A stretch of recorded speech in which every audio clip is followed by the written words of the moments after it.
तृणमूल कांग्रेस पक्षर शहीद स्मरण सभा अनुष्ठित पश्चिमबंगर विभिन्न जिलूर शह शह समर्थक सभारे जोग देथिले। मूलतः बीजेपी हटाओ देश बंचाओ स्लोगान देथिले टीएमसी। तेबे सभा स्थलरू समर्थक मानक सहित अधिक आलोचना करिसेंती आम Kalinga TV Kolkata bureau head Pramod Mahanti.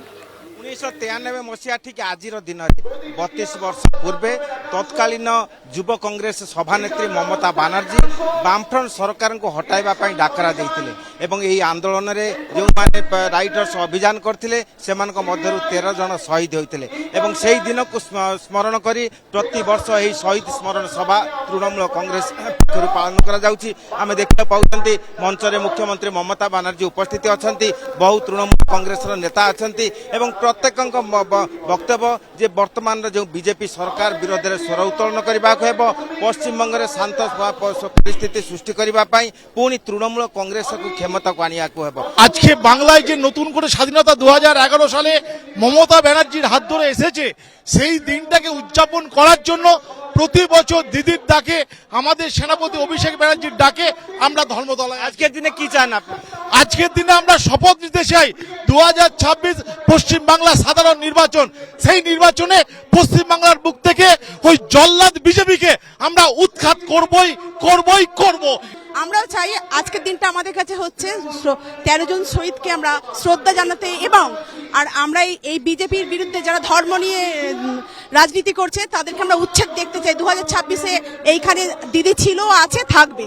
আমরা অরূপ দার নেতৃত্বে আছি আর আমরা এসি আজকে দিদির কাছে। প্রত্যেক বছরই আমরা এই জায়গাটায় আসি আর আসবো। আরো যতদিন দিদি আছি আমরা দিদির পাশে আছি, সাথে আছি। আমরা চাই যে এর একটা বিধান একটা কিছু হোক, যে এত মানুষের কষ্ট এত দুঃখ দিদি আমাদের সবসময় আমাদের পাশে আছে।